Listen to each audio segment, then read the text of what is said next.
Welcome to the love seat. Thank you. So I would say, just forget about the camera. Okay. Like, we pretend it's not there. Okay. So tell me about your hair. So I had really curly hair, Okay.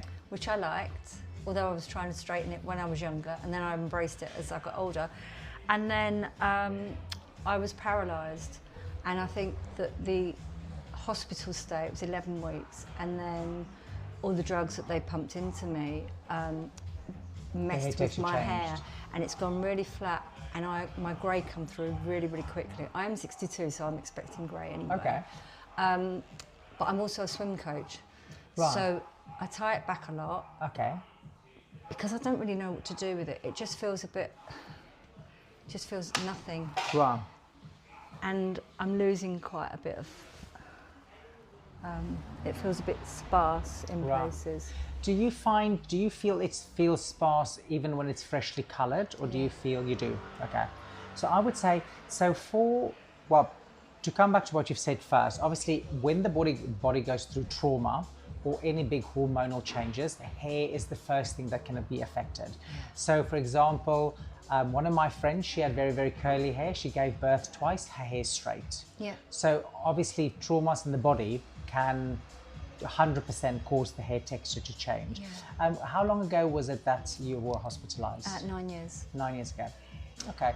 If the hair was going to change back, I think that would have happened. Yeah, I think what we have is what we're working with. Yeah. For around these areas, so are you on HRT? No HRT? You're on HRT. Are you on estrogen and progesterone? You're both. And the patches, the gels, the sprays? The gel and the tablet. Gel and tablet. Yeah. Okay.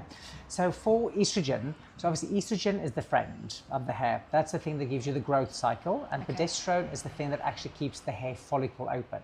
Oh. So if you are already on HRT and you are happy with that, then we would start looking at other markers in the body that's hair markers. So for example, the first thing we look at is ferritin.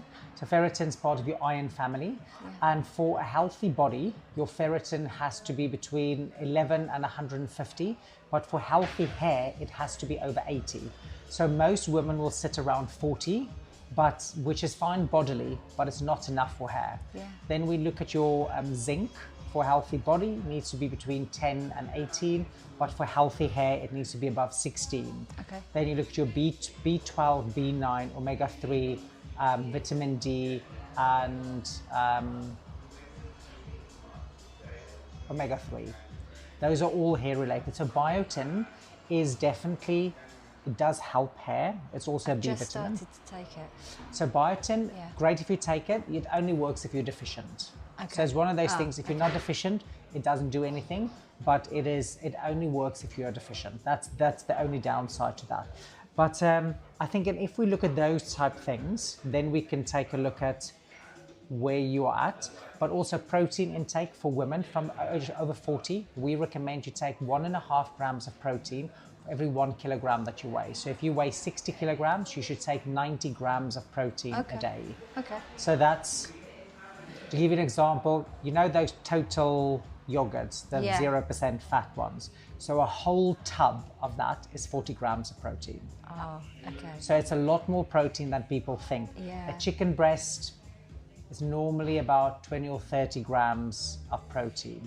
So it's not impossible to do. It's actually quite easy once you put your mind to it. If you have 3 meals of 30 grams of protein in each of them, it actually makes up for a lot of things. Okay, I'll keep that. And that is, if that still doesn't make this better, then we need to look at other things like maybe minoxidil or those type of things. But on the whole, 9 out of 10 women, when they sit in my chair, once they look at that as a collective with HRT, the hair gets better. Okay. Yeah. Okay. So so this color, so let's start with the color first. So this color was done maybe like 4 weeks ago, 3 weeks ago? Correct. Yeah? Okay. So, and how do you like your colour at the moment? I don't mind it. Okay. But I'm really open to change. Right. Like, I'm open to change with you, because I watch all of your love suits. I'm a little obsessed. My poor husband's like, are you watching him again? I'm like, yeah. He said, is it the accent? I said, I don't know. I love it. Yeah, me too. So I am open to change. However, I think the grey coming through here, it comes through really, really quickly. Right. Around here. So what do you normally do? You have it colour, or do you colour yourself? So I do have it. A friend colours it for me. And what do they normally use? Is it like is it L'Oreal? Is it Wella? Is it Wella. Wella. Yeah. And what is it normally? Is it a 6 or 7? I just go and have a gossip. Right. Yeah. So it looks like, to me, it looks like it's a 6. Okay. Looking from that. Okay. And I think I've got a really big forehead. Right. So I've been trying to bring it down, but I can't do it. I'm a bit rubbish with things like that. But So I'm quite conscious of it.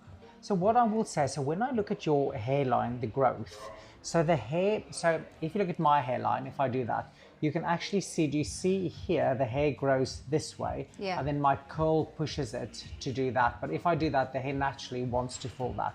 So most of us, when we do that, the hairline will grow here, it grows completely this way. So if I want to do that, it actually pushes it flat, so I lose volume there.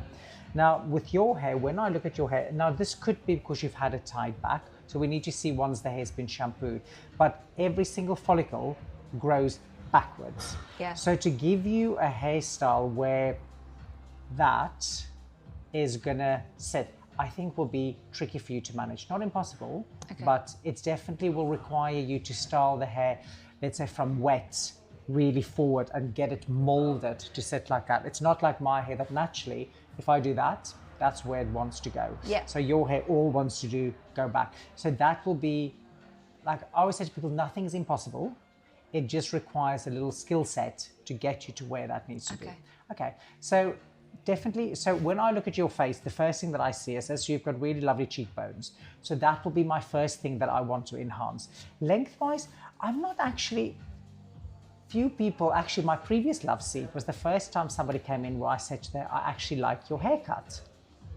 So with you, I actually don't mind the length of it. I don't feel I necessarily want to make the hair super, super short because facially, so you are slightly longer. And I feel if the hair goes to there, it slightly becomes a little bit masculine for me. Yeah. And I want to keep it feminine. Yeah. So I would say lengthwise, probably only take about that off to there, like that.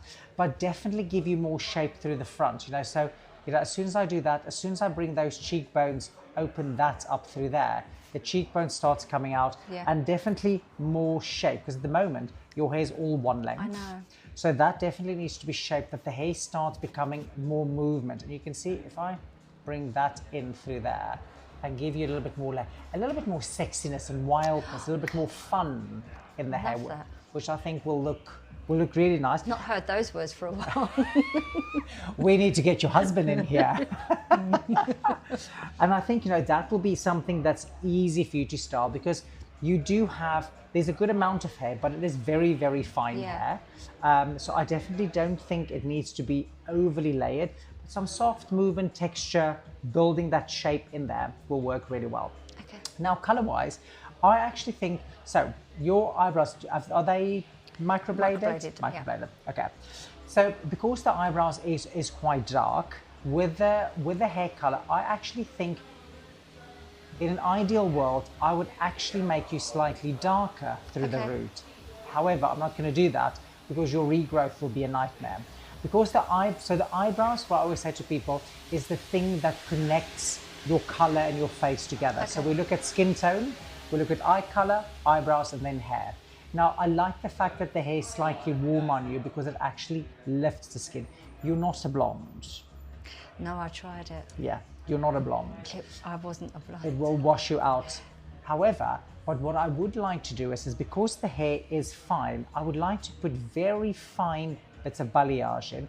They are going to be light, but they're not going to look light. Okay. All they're going to do is they're going to give you like, almost like pops of something, but you're not going to look highlighted and you're not going to look lighter. So that's the idea is that when the hair sits, the light catches us and it's very, very soft type thing. And it's also something that will give the hair a little bit more movement because at the moment I feel it's a little bit blocky for me. So we want to we're not going to do loads. Remember, we're going to do 10 packets all over, super, super fine. And like I said, if you hold it, I'm not going to look at that and say, oh, I can see there's a That's not the effect I want. No. Super natural. And then what I will do is just do the roots. I would probably make your hairline where you are very white, half a shade lighter than what I will do in the back, because the hair, the diameter of the hair through the hairline is always finer than the back. Okay. So if you put, for example, if I do that on your hair, you can see the hair there looks darker than the hair there. I've never noticed that. So the thing is, what happens is you can actually see that and that. That looks lighter than that. Yeah. And that's because you've used the same color from the front to the back. Okay. So what you always need to do is the hairline always has to be lighter than the back, because that's the thing that, the illusion, you'll look the same, but it's because the hair is different. Yeah. It's different hair around the front. So I would say start off by doing that, and then in between do panels in foils that's slightly darker, that chocolatey. So then we'll give you the illusion that you are richer, but not actually change the color. So that will give you, bring So back clever. that depth in there, and also a lot more movement in the hair, which will work very well. Like a masterclass in hair follicles. I've learned so much in 10 minutes. Right, how does that sound? Sounds perfect. Sounds good? I'm Right. completely, I came here with a completely open mind, and, you know, because I love what you do, so Thank you, Yeah, thank no, you. I do. We'll make sure we'll make it extra fabulous. I've been saving to see you as well. Now, I'm here. Well, here you are, which is great. Yeah, I know. Right, let's get going. And you've got my sister soon. Oh, amazing. Yeah.